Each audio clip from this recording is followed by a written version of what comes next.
이제 다 함께 묵도하심으로 새벽 기도회를 시작하겠습니다.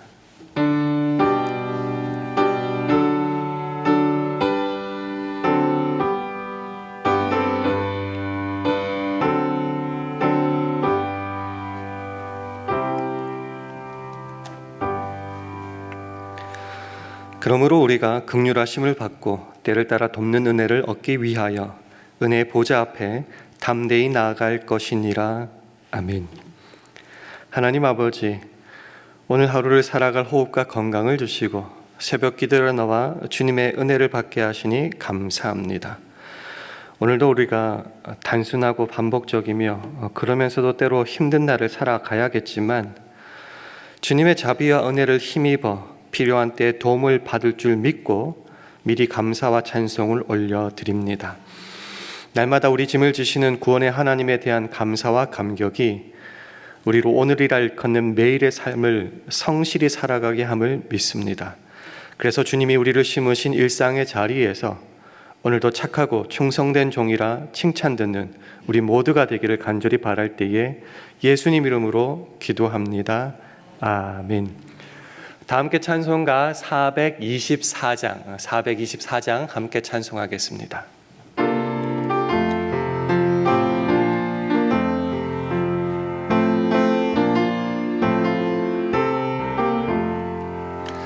나의 생명 되신 주님 앞에 나아갑니다.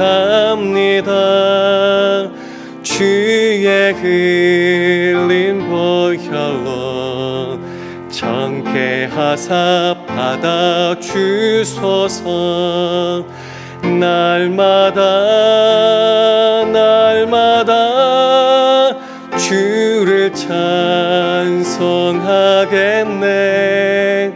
주의 사랑의 줄로 나를 굳게 잡아 매소서. 괴로운 세상 지날 때 나를 인도하여 주소서. 주를 믿고 나가면 나의 길을 잃지 않겠네. 날마다 주를 찬송하겠네. 주의 사랑의 줄로 나를 굳게 잡아 매소서. 세상 살아갈 때에 주를 더욱 사랑합니다. 밝고 빛난 천국에 나의 영혼 들어가겠네.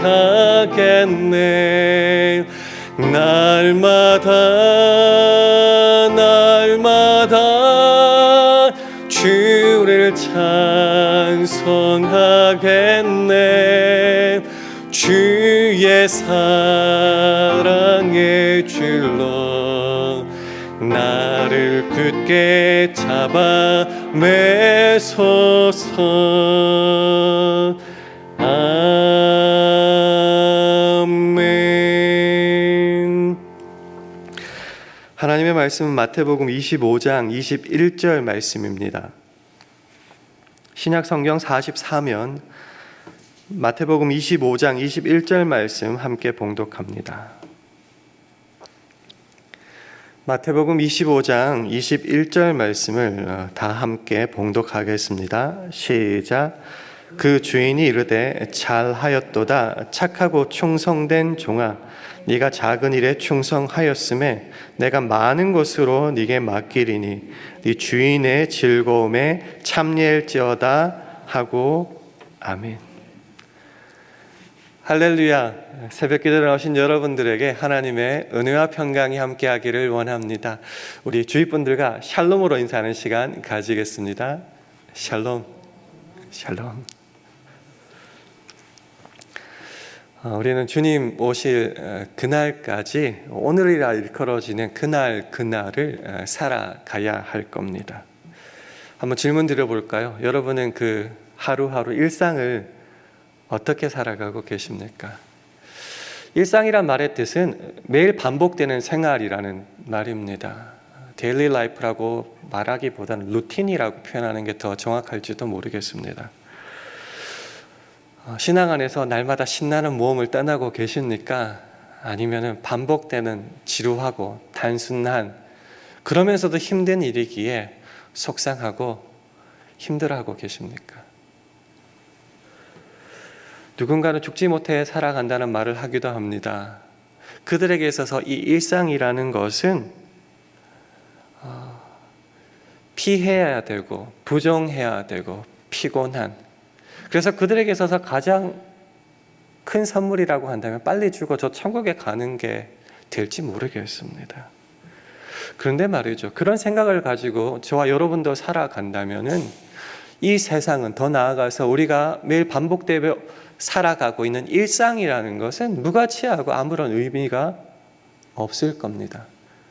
그렇다면 그저 피해야 되고 뛰어넘어야 되고 빨리 저 천국으로 점프해 가야 되는 것.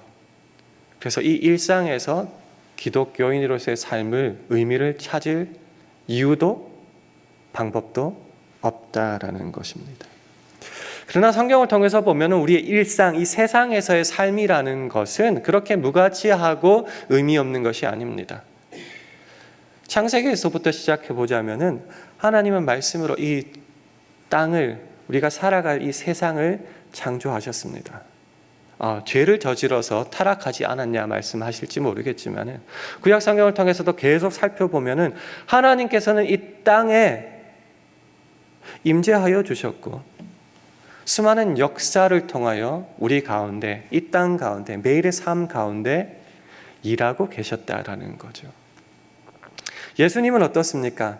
이 땅에 아무런 의미 없어서 무시하고 떠나가신 것, 오지도 않는 분이 아니라 육신의 몸을 입고 이 땅에 오셔서 우리와 같은 데일리 라이프를 33년 동안 살아가셨다는 거죠. 목수의 삶으로 살아가시고 또한 공생애를 시작하셔도 제자들과 함께 그 매일의 반복적인 삶을 살아가셨다는 거죠. 그리고 우리에게 말씀하십니다. 내가 또 다른 보혜사를 너에게 주겠다. 영원토록 너희와 함께 있게 하겠다 말씀하여 주셨을 뿐만 아니라 승천하실 때에도 내가 세상 끝날까지 너희와 항상 함께 있으리라 말씀하십니다. 어디예요? 저 천국이에요? 아니요. 우리가 살아가는 그 루틴과 같은, 때로 지루하고 반복적이고 피곤한 그 하루하루의 삶 가운데 언제까지나 항상 함께 하시겠다 말씀하여 주셨습니다. 그렇기 때문에 우리가 살아가야 될 이 세상은, 그리고 우리가 매일 반복해 살아가야 될 일상은 부정해야 되고 뛰어넘어야 되고 도망가야 될 것이 아니라 빛 대신 주님을 따라서 빛의 자녀들처럼 성실하게 살아내야 될 대상이고, 좀 거룩하게 말하자면 우리의 선교지다라는 것이죠. 마태복음 8장에서는 나는 세상의 빛이다라고 주님께서 말씀하여 주셨는데요. 그래서 에베소서 5장 8절을 보면은 너희가 전에는 어둠이었더니 이제는 주 안에서 빛이라. 그래서 이렇게 명령하십니다. 빛의 자녀들처럼 행하라. 어디에서요? 우리가 살아가야 될 데일리 라이프에서요. 그 루틴과 같은 삶 가운데서 말입니다. 그러면은 좋습니다. 세상이 그렇게 무가치한 것도 아니고 우리가 빛의 자녀들처럼 살아가야 될 곳이 바로 우리 세상이고 우리의 일상이라면은 어떻게 살아가야 될까? 수많은 말씀이 있겠지만 오늘은 그 중에서도 골로새서 3장 23절, 24절 말씀을 함께 보고자 합니다. 화면을 보시고 함께 읽겠습니다. 시작. 무슨 일을 하든지 마음을 다하여 주께 하듯 하고 사람에게 하듯 하지 말라. 이는 유업의 상을 주께 받을 줄 알미니 너희는 주 그리스도를 섬기느니라. 아멘. 수도원 운동을 시작한 성 베네딕토는 이렇게 말합니다. 노동이 기도고 기도가 곧 노동이다.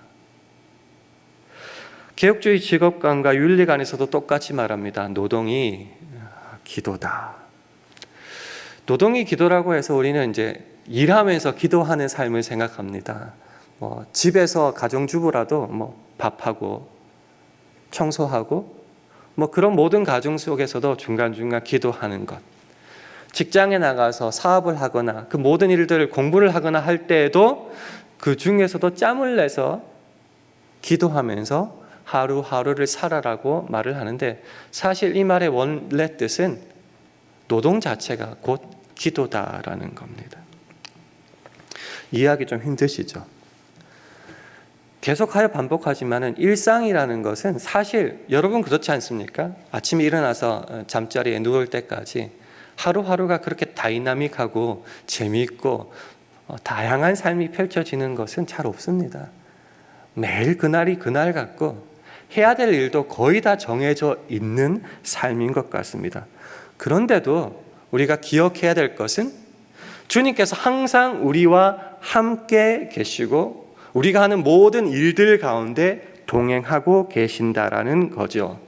그래서 우리는 모든 루틴의 삶 가운데 사람들을 바라볼 것이 아니라 우리가 동행하고 함께 하시고 같이 일하는 그 주님을 바라봐야 된다는 것이죠. 그 주님과 이야기하고 그 주님과 호흡하고 힘들면 주님께 기도하고 좋은 일 있으면 주님과 나누고 주님과 함께 대화하고 기분 좋을 때 주님과 함께 찬양하고, 노동은 따로 구별되는 것이 아니라 주님과 동행하는 삶 전부이기 때문에 노동하는 그 자체가 바로 기도가 된다는 것입니다. 노동은 내 살아갈 돈을 벌고 자식 새끼 먹여 살릴 뭔가를 얻기 위한 수단 자체가 아니라 그리스도를 섬기는, 그리스도와 동행하고 함께하는 자의 일상적이고 평범한 모습, 그게 바로 노동이라는 거죠. 그렇기 때문에 노동은 먹고 사는 수단이 아니라 하나님과 나누는 대화요, 곧 기도라는 거죠. 그럼 우리가 있는 그 자리는 뭐가 됩니까? 어쩔 수 없어서 내 스펙이 그 정도밖에 안 돼서 거기에 일하는 것이 아니라 나와 함께 동행하시고 나를 사랑하시는 그 주님께서 심으신, 세우신 자리다라는 거죠. 다시 또 거룩하게 말하면은 그 자리는 나에게 허락하신 선교의 자리다라는 거죠. 그렇기 때문에 노동, 일상, 루틴, 데일리 라이프라는 것은 정말 주 안에서 주와 함께 해야 될 가치 있는 일이다라는 겁니다. 그래서 무슨 일을 하든지 마음을 다하여서 주께 해야 되는 이유가 바로 여기에 있습니다. 그럼 어떻게 주께 대하듯 사람에게 하지 않듯 그렇게 데일리 라이프를 살아갈 수 있을까? 첫 번째는 내 힘과 능력으로는 안 되겠죠. 그러나 자꾸 반복하여 말씀드리지만 나와 함께 하시는 주님이 계시기에 날마다 때를 따라 돕는 주님의 은혜를 구하고 누리면 가능합니다. 히브리서 4장 16절 말씀 화면 보시고 함께 읽겠습니다. 시작. 그러므로 우리가 긍휼하심을 받고 때를 따라 돕는 은혜를 얻기 위하여 은혜의 보좌 앞에 담대히 나아갈 것이니라. 아멘. 우리 하나님, 우리 주님은 우리를 그냥 내버려 두시는, 요한복음의 표현대로 고아처럼 이렇게 버려 두시는 분이 아니라는 거죠. 드라마 같은 데 보면은 이런 표현들이 가끔 나오더라고요. 이 세상에 아무도 나를 몰라줘도 너 하나만 나 이해해주고 너 하나만 나 사랑하면 나는 충분히 살아갈 수 있어 라고 애인들 사이에 그렇게 말을 하더라고요. 근데 그 이유만으로도 그 세상의 모든 역경을 다 극복하고 살더라고요. 근데 우리를 사랑하시고 우리와 함께 하시는 주님이 우리를 그저 내버려 두시는 것이 아니라 때를 따라 적절한 때에, 정말 위기가 있을 때에, 그것도 날마다 그렇게 우리를 도우시고 힘을 더하여 주신다면은 왜 못 살아갈까요?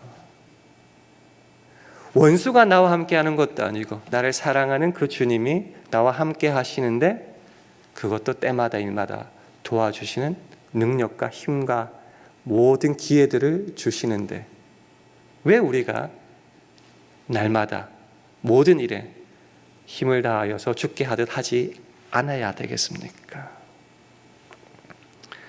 그 이유만으로도 우리는 이 땅을 살아갈 뿐만 아니라 모든 일에 죽게 하듯 할 수 있다라는 것이죠. 자, 그러면 주께서 주시는 힘과 능력을 힘입어 날마다 살아갈 수 있는데 여기에서 더 해야 될 중요한 조건이 있는 것 같습니다. 그 두 번째 조건은 이 주님의 은혜가 나만의 독점적인 은혜가 아니라 우리 모두의 보편적인 은혜다라는 것을 깨달아야 된다는 거죠. 이게 무슨 말인가? 하나님이 우리와 함께 하시고 나를 사랑하여 주신다라고 생각할 때 우린 거기서 너무 나갑니다. 무슨 말이냐? 그래서 하나님이 나만을 사랑한다. 은혜도 알고 주께서 주시는 날마다의 도움도 깨닫는데 그것이 온전히 나만의 것이다라고 착각한다는 거죠. 그럴 때 어떻게 되죠? 다른 이들에 대해서 정죄하고 제대로 하지 않고 다른 사람의 것도 내 것이라 착각하고 빼앗을 때가 있다라는 거죠. 마태복음 18장에 보면 우리가 잘 아는 1만 달란트 빚진 자의 이야기가 나옵니다. 거기에서 핵심은 무엇입니까? 임금이 자기에게 1만 달란트라는 큰 빚을, 갚을 수 없는 빚을 탕감하여 줬는데도 불구하고 이 사람은 자기에게 100데나리오 빚진 자를 용서하지 못했다. 이제 거기서 끝난 게 아니죠. 그래서 그 소식을 들은 임금이 그 모든 걸 다 취소해버리고 1만 달란트 빚진 자의 빚을 다시 회복시켜버립니다. 복권시켜버립니다. 그래서 다 갚을 때까지 너는 감옥에 갇혀라라고 말씀하시죠. 그러면서 이렇게 결론 내리십니다. 너희가 각각 중심으로 형제를 용서하지 아니하면 내 천부께서도 너희에게 이와 같이 하시리라. 그가 착각했던 것은 이 모든 특권과 용서는 나만의 것. 근데 사실은 아니었죠. 그 먼저 주신 사랑은 나만의 것이 아니라 주께서 사랑하시는 모든 사람의 것. 그 사랑을 받았다면은 받은 대로 다른 아무라도 서로 사랑하고 용서해야 된다는 것이죠. 단지 용서의 문제, 사랑의 문제만이 아니죠. 일상을 살아가는 루틴의 삶에서도 똑같다는 겁니다. 사람을 만날 수밖에 없고 이야기할 수밖에 없는 그 세상 속에서 모든 일에서 자꾸 사람에게 대하듯 그리고 그들에게도 있는 것을 자꾸 빼앗고 나만 누릴 것이라고 생각한다면 결국 사람에게 하듯 밖에 되지 않는다는 거죠. 주께서 주시는 도움을 가지고 어떻게 해야 되는가? 주께서 그것을 주셨는데 이 사랑은 누구나에게도 펼쳐진 사랑이다. 그러니 그 주님의 마음을 닮아서 주시는 힘을 가지고 그들에게도 죽게 대하듯 해야 된다. 그럴 때야만이 무슨 일을 하든지 마음을 다하여 죽게 하듯 할 수 있다라는 거죠. 다시요. 그 주님의 사랑은 나만의 독점적인 사랑이 아니라 우리 모두의 보편적인 사랑이다라는 거죠. 근데 말은 좋은데 쉽지 않습니다. 나보다 더 잘 먹고 잘 살고 같이 신앙생활 시작했는데 저 사람이 더 부자고 자식이 더 잘 되고 남편과 아내가 더 뭔가 거창한 것을 획득하거나 누렸을 때 속상하거든요. 막 내 속에 자아가 막 불끈불끈 솟아오릅니다. 속상하고 잠 못 자고. 그래서 나에게 100데나리온 빚진 자를 오늘도 감옥에 쳐 넣으려고 눈에 불을 켜고 돌아다닐지도 모르겠습니다. 아무리 그 사랑을 힘입고 보편적인 사랑이라는 것을 알아도 내 정력을, 내 자아를 이기지 못한다면 그것이 아무 소용이 없다는 것이요. 그래서 어떻게 해야 되는가? 날마다 죽어야 되죠. 나는 못 죽으니까 예수 그리스도의 십자가와 함께 나를 날마다 죽여야 된다는 겁니다. 내가 그렇게 십자가에서 그리스도와 함께 죽을 때에 내 속에 남아있는 것은 나와 동행하시는 그 주님밖에 없지요. 그러니까 주님의 뜻하신 것이 내가 뜻하는 것이 되고, 주께서 공급하시는 그 힘으로 내가 봉사할 수 있고, 주께서 내게 입에 붙여주신 그 말씀으로 내가 말할 수 있다라는 겁니다. 그래서 날마다 나는 죽고 그리스도만 남아야 된다는 거죠. 갈라디아서 2장 20절 말씀 화면을 보시면서 함께 읽겠습니다. 시작. 내가 그리스도와 함께 십자가에 못 박혔나니 그런즉 이제는 내가 산 것이 아니요 오직 내 안에 그리스도께서 사신 것이라. 이제 내가 육체 가운데 사는 것은 나를 사랑하사 나를 위하여 자기 몸을 버리신 하나님의 아들을 믿는 믿음 안에서 사는 것이라. 그래서 우리의 데일리 라이프는 내 힘과 능력으로 사는 것이 아니라 믿음 가운데 살아가는 삶이죠. 내 삶이 또 반복되는 이야기가 똑같고 반복되고, 그래서 지루한 데다가 피곤하다면 이 말이 안 믿겨집니다. 믿음 가지고 살아갈 수 있을까? 힘들어 죽겠는데 라고 하는 거죠. 그때 마지막으로 우리가 기억해야 될 것은, 살아가는 게 너무 힘들 수는 있지만 그때도 우리와 함께 하시는 주님은 날마다 우리의 짐을 대신 지신다라는 거죠. 우리가 잘 아는 시편 68편 19절은 말합니다. 날마다 우리 짐을 지시는 주, 곧 우리의 구원이신 하나님을 찬송할지로다. 내가 맨날 힘들게 짐지고 살아가는 것 같은데 주님께서 우리의 짐을 지신다. 수고하고 무거운 짐진 자는 네가 알아서 져라가 아니라 다 내게로 오라. 내가 너희를 쉬게 하겠다 말씀하십니다.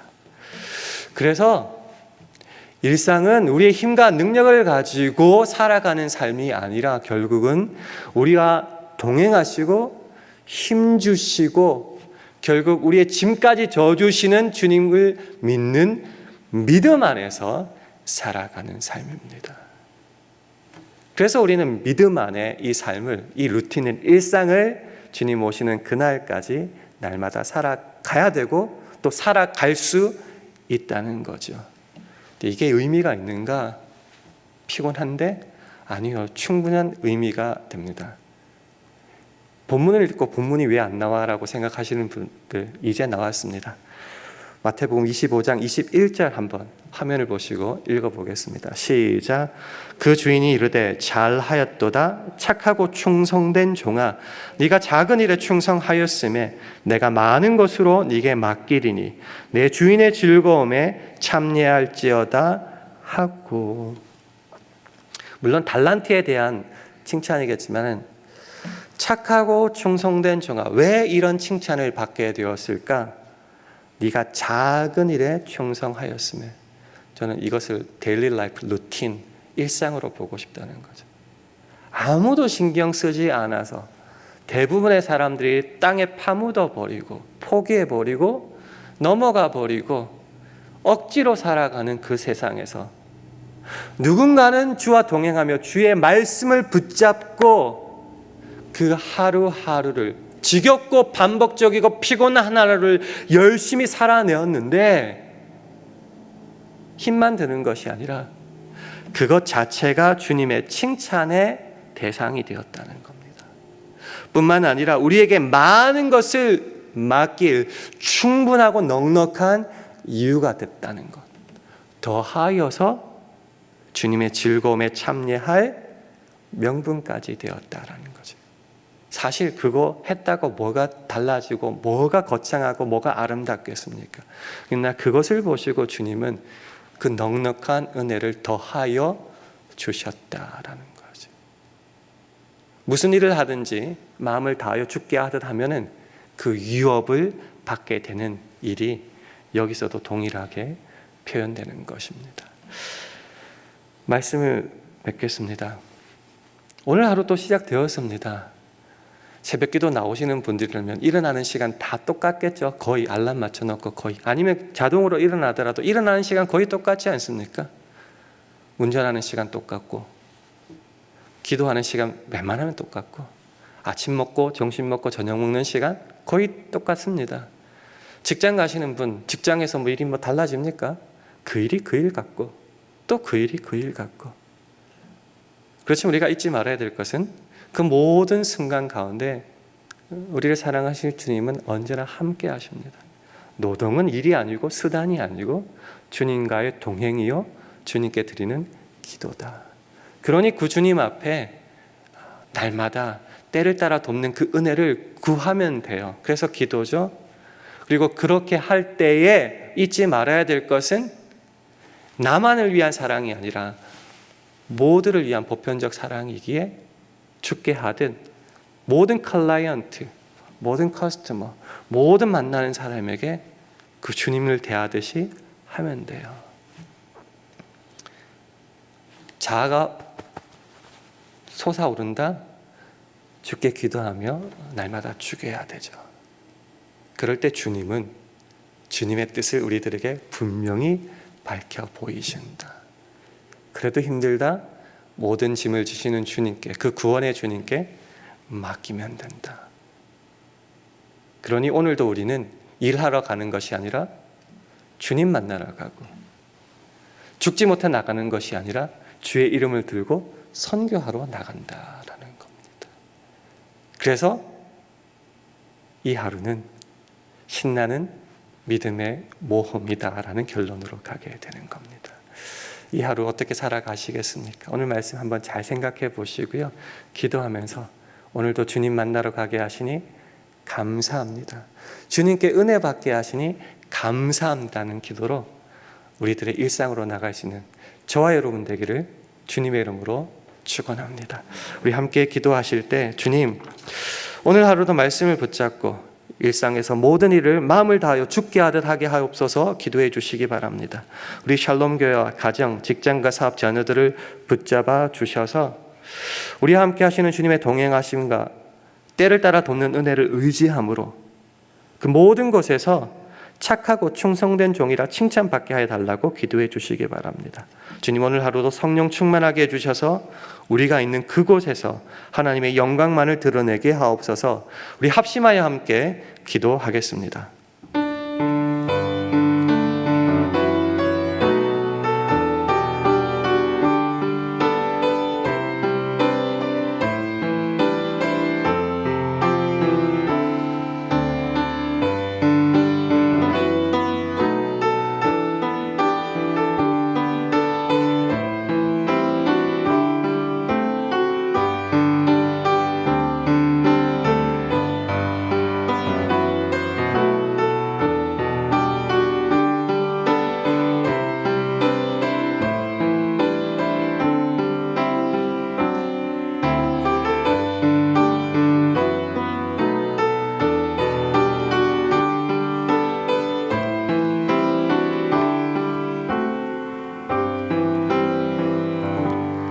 하나님 아버지, 지루하고 반복적인 일상이 우리가 주님을 위해 제대로 살지 못하는 이유가 되지 못함을 분명히 확인합니다. 그러한 일상 속에서도 우리를 사랑하시고 주의 복된 자녀로 만들어 가시는 주님의 은혜는 차고 넘침을 고백합니다. 그러니 오늘 하루도 우리를 심으신 그 자리에서 무슨 일을 하든 죽게 하듯 하게 하심으로 우리를 통해 주님께는 영광이요 이 땅에서는 주님의 복이 흘러 넘치게 하여 주옵소서. 예수님 이름으로 기도합니다. 아멘. 하늘에 계신 우리 아버지여, 이름이 거룩히 여김을 받으시오며 나라의 임하옵시며 뜻이 하늘에서 이룬 것 같이 땅에서도 이루어지이다.